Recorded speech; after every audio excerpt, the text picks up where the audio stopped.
First contact and ultimatum, Captain. Maya Chen held her breath as the stealth reconnaissance vessel, Whisper, drifted silently through the void, its experimental phase-shift cloaking system masking their presence from the massive alien fleet spread out before them. The view screen showed dozens of enormous warships, the smallest easily 5 times the size of Earth's largest battlecruiser. Full sensor sweep, passive only, Maya whispered, though there was no logical reason to keep her voice down. Old habits from submarine duty died hard. And keep us at minimum power signature. Lieutenant Raj Patel's fingers danced across the sensor console. 27 capital ships, Captain. Configuration unknown, but energy readings suggest weapons systems far beyond our current capabilities. Maya nodded, her short black hair brushing against the collar of her uniform. At 38, she was young for her command, but her talent for unconventional tactics had earned her this assignment aboard humanity's most advanced scout ship. Now, she wondered if she'd live to see 39. "They heading toward New Horizon Colony?" she asked. "Trajectory analysis confirms it," replied Navigation Officer Kelly Santos. "At their current speed, they'll reach the colony in approximately 3 days." Maya's jaw tightened. New Horizon was home to over 50,000 civilians, scientists, farmers, miners, and families who had ventured to the edge of human space seeking opportunity. They had no significant defenses, and even if Earth deployed its entire fleet, they couldn't arrive in time. "We need to make contact," she decided. "Prepare a first contact package on standard frequencies. Let's hope they're in a talking mood."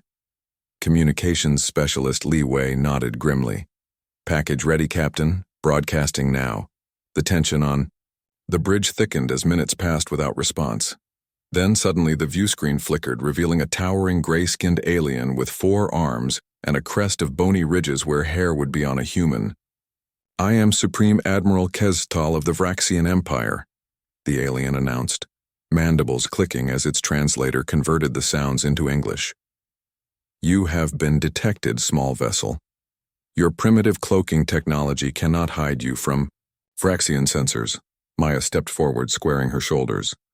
"I am Captain Maya Chen of the United Earth vessel Whisper. We come in peace and seek diplomatic relations." A sound like stones grinding together emanated from the alien. Laughter, Maya realized with a chill. "Peace? Diplomacy?" Kestal's upper set of arms gestured dismissively. "Your species has expanded into territories claimed by the Vraxian Empire for millennia. Your presence is an infestation to be cleansed." "We were unaware of any prior claims," Maya replied evenly. No markers, beacons, or communications indicated these systems were inhabited or claimed by another species. Kestal's 4 yellow eyes narrowed. "The Vraxian Empire does not need to announce what is already known. Nevertheless, I am authorized to offer terms before we begin cleansing operations." A holographic display appeared on Maya's console showing a map of human space. A boundary line slashed through it, cutting off all colonies beyond Mars. "Withdraw to these limits within 14 of your Earth days," Kestal stated. "Abandon all outposts, stations, and colonies beyond this boundary. Any human presence detected after this deadline will be eliminated." Maya's knuckles whitened as she gripped the edge of her console. This would mean abandoning 17 colonies and research stations, nearly 3 million people. And if we refuse? The alien commander's mandibles spread in what might have been a smile. "Then we will demonstrate the consequences of defying the Empire. To prove our sincerity." One of the massive Vraxian battleships pivoted slightly. A beam of blinding energy lanced out, striking an uninhabited moon in a nearby system. The satellite shattered like glass fragments spinning away into space. "That was a tertiary weapon system at minimum power," Kestal stated coldly. "You have 14 days. I suggest you spend them evacuating your people." The communication ended abruptly. Maya turned to her stunned crew. "Send everything we've recorded to Earth Command Priority Alpha. We need to warn New Horizon and the other colonies to begin evacuation procedures."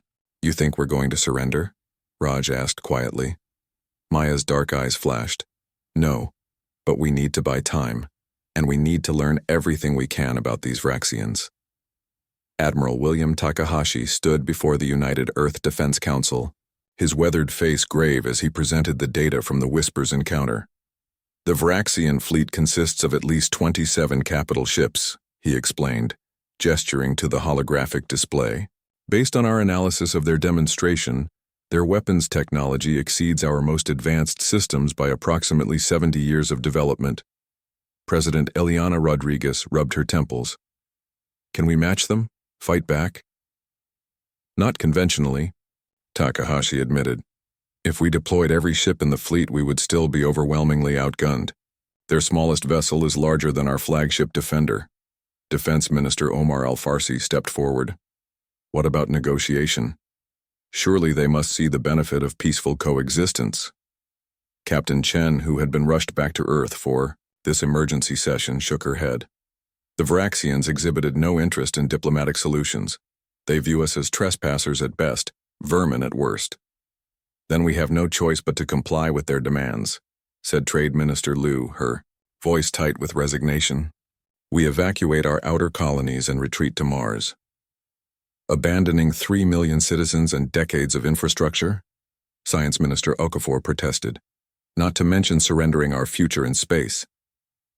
The council chamber erupted in argument, voices rising as various ministers and military officials debated humanity's limited options.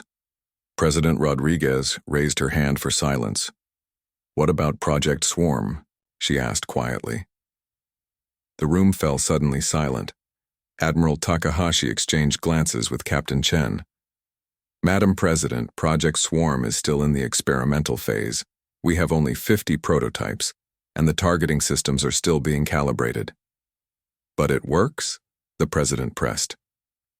Yes, admitted Dr. Aisha Kumar, head of Advanced Weapons Research, who had been quietly observing from the back of the room. The microships function exactly as designed. They're fast, nearly invisible to conventional sensors, and the focused gravity disruptors can penetrate any shielding we've been able to create in our labs. How quickly could we scale up production? Rodriguez asked. Kumar straightened her glasses. With emergency authorization and redirecting all available resources, we could have perhaps 5,000 units within 2 weeks. 5,000 against 27 battleships? Trade Minister Liu scoffed. It's not about matching them ship for ship, Captain Chen interjected, stepping forward. The entire point of Project Swarm is asymmetric warfare. The Vraxians build massive ships because that's their doctrine. Overwhelming force through size and power. They aren't prepared for thousands of targets too small to effectively track with weapons designed to hit capital ships.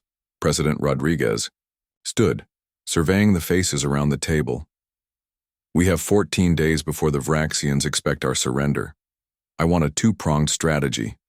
First, we begin evacuating civilians from our outer colonies. Make it look like we're preparing to comply with their demands. She turned to Dr. Kumar. Second, I'm authorizing emergency production of Project Swarm. Every resource, every factory, every engineer we can spare. I want as many units as physically possible within 13 days.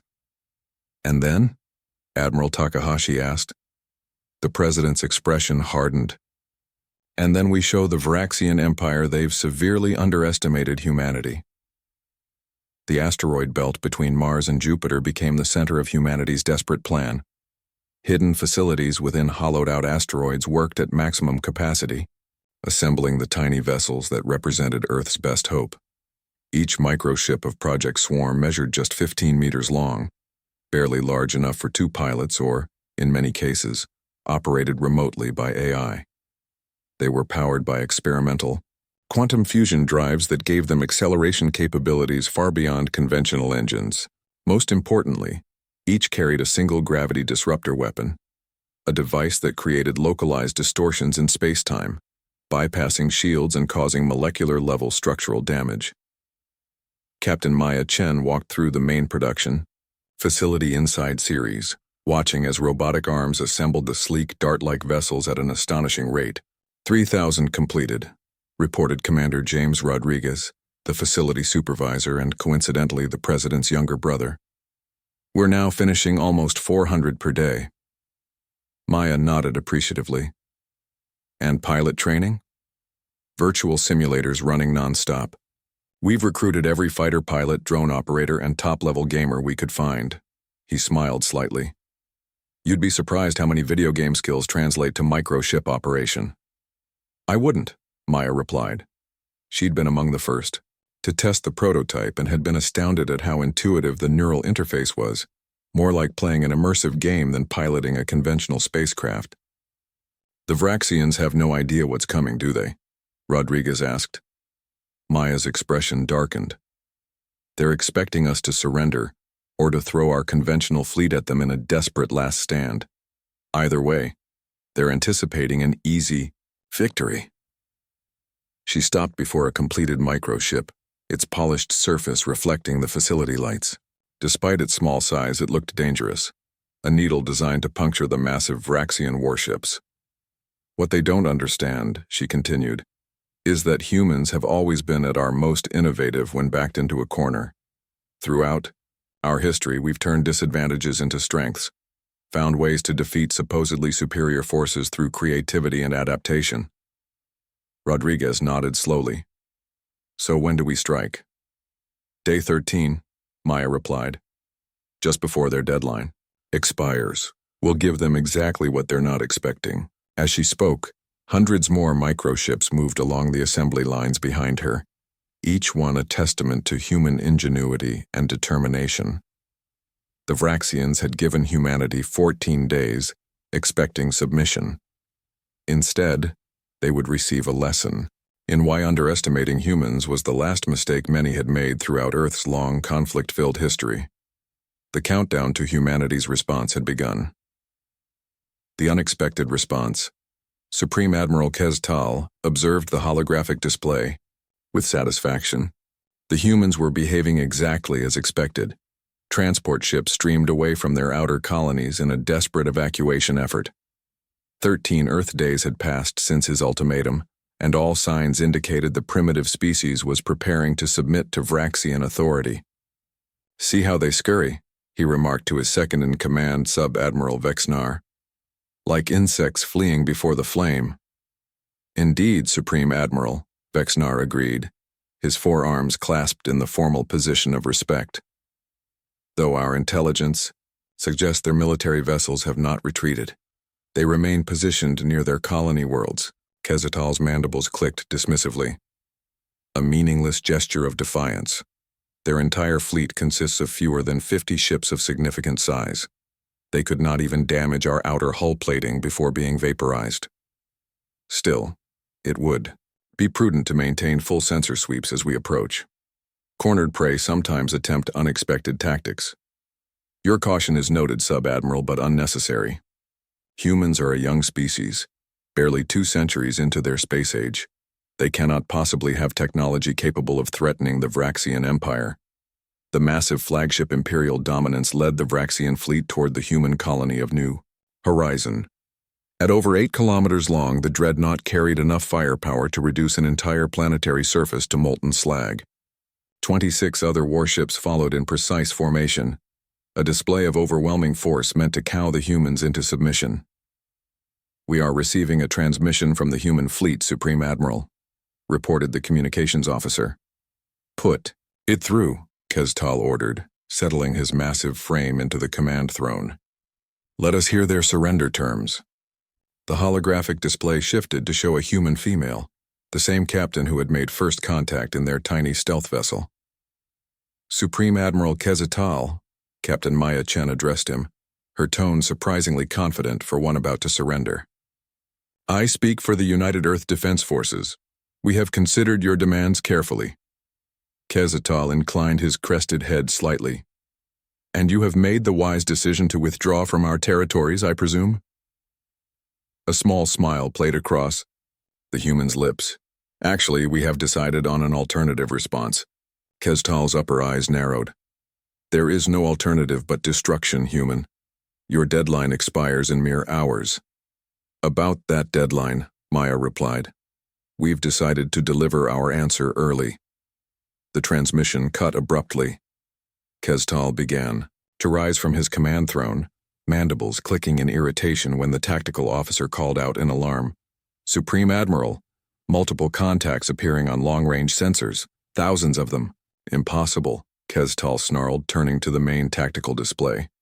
"The humans do not have thousands of ships." But the sensor readings were unmistakable.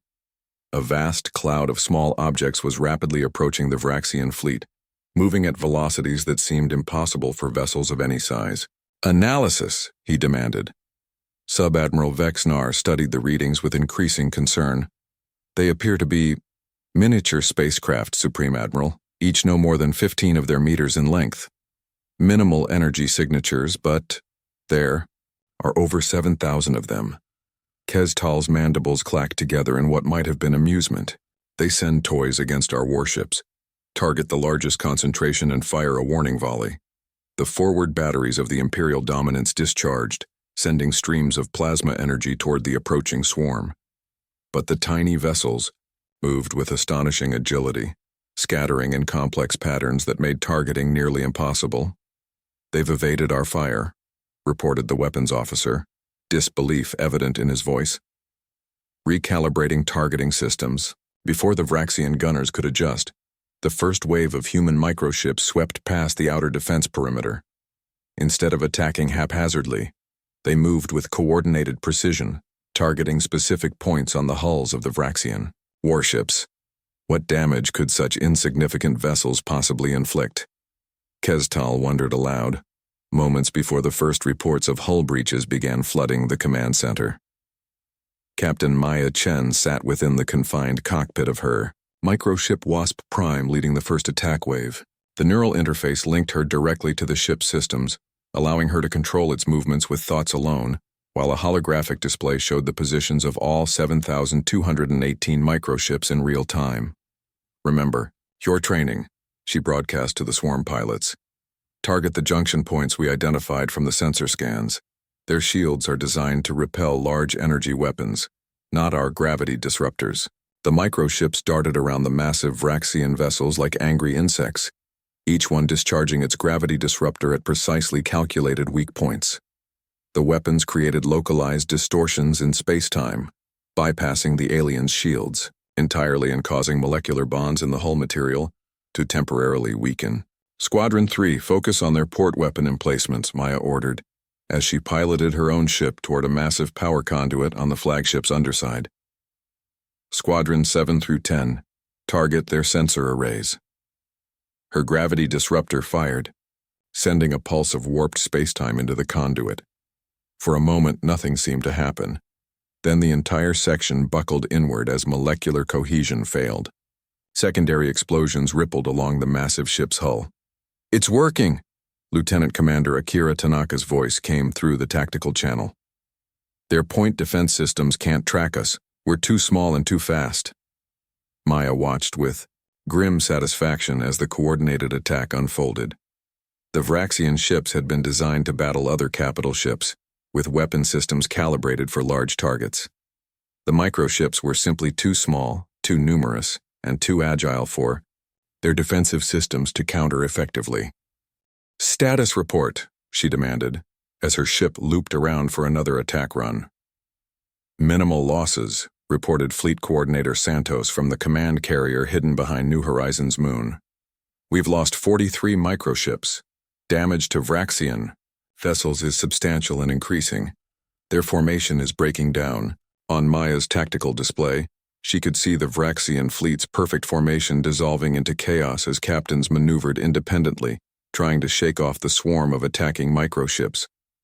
It reminded her of lions being overwhelmed by thousands of biting ants, each bite insignificant alone, but devastating in their multitude.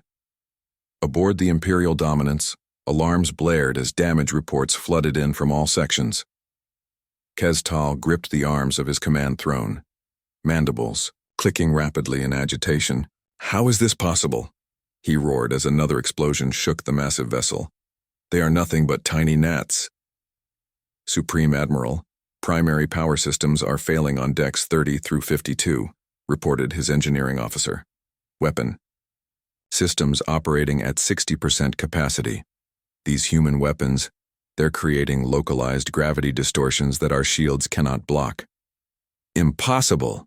Kestal slammed all four fists down on his command console.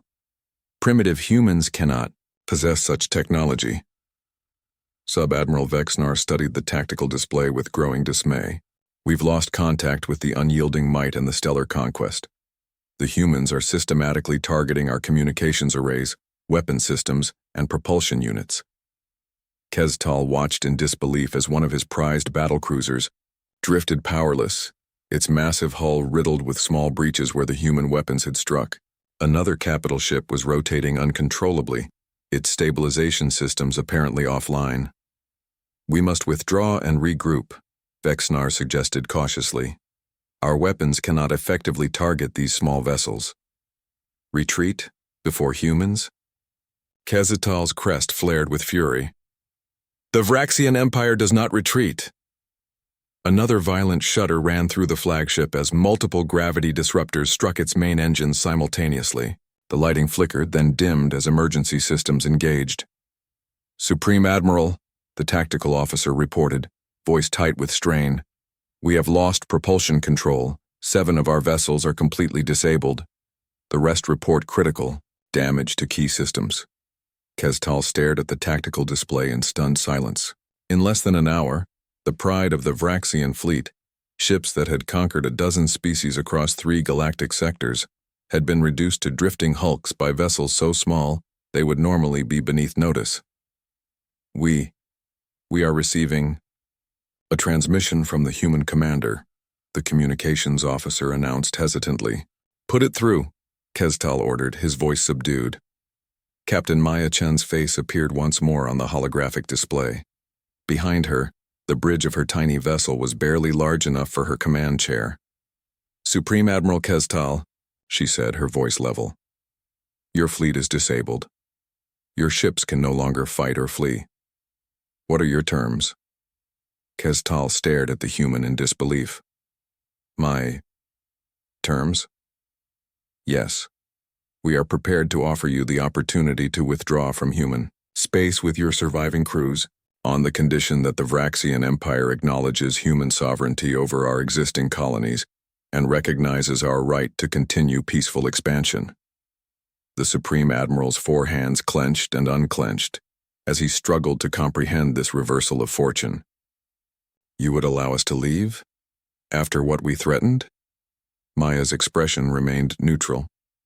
Humans prefer peace to war, Admiral, but as you've discovered today, we are exceptionally innovative when threatened. I suggest you consider your response carefully. We still have over 7,000 microships with fully operational weapons surrounding your fleet. Kestal looked to his sub-admiral, who gave the subtle mandible gesture that signified resigned agreement. The mighty Vraxian Empire, which had dominated its sector of space for millennia, had been brought to heel by a species they had dismissed as primitive. We accept your terms, Captain Chen, Kestal finally responded, his voice heavy with the weight of unprecedented defeat. The Vraxian Empire will withdraw from human territory. Excellent, Maya replied. We'll transmit the formal agreement shortly. And Admiral, next time you encounter a new species, you might want to consider diplomacy before threats. You never know what seemingly primitive beings might be capable of when pushed. The transmission ended, leaving Kestal to contemplate how thoroughly he had misjudged these humans. He had expected them to respond as all other species had, with either capitulation or conventional warfare. Instead, they had completely changed the rules of engagement, turning their apparent weakness into an overwhelming strength. 3 days later, Maya stood before the United Earth Defense Council, accepting their commendation for the successful defense of human space. The Vraxian fleet had limped away, escorted to the boundary by a contingent of microships as a reminder of humanity's unexpected capabilities. The Vraxian Empire has formally acknowledged our territorial rights, President Rodriguez announced to the assembled officials. Their diplomatic envoys will arrive next month to begin negotiations for a permanent peace treaty. Admiral Takahashi stepped forward. Captain Chen, your leadership during Project Swarm's deployment was exemplary. The Defense Council has approved your promotion to Rear Admiral, with command of our new Asymmetric Warfare Division. Maya accepted the new insignia with a nod of thanks. The real credit belongs to Dr. Kumar and her team. They proved that innovation matters more than size or raw power. Nevertheless, the President continued, your tactical application of the technology was brilliant. The Vraxians never anticipated that we would develop ships so small yet so effective. That was their fundamental mistake, Maya observed. They judged us by their standards, assuming we would try to match their size and power directly. They couldn't conceive of a completely different approach. Dr. Kumar, standing nearby, smiled. That's the human advantage, isn't it? Throughout our history, we've excelled at asymmetric thinking, finding innovative ways to overcome seemingly superior forces. Indeed, Admiral Takahashi agreed. And now the Vraxian Empire, and perhaps other species watching from afar, have learned an important lesson about humanity.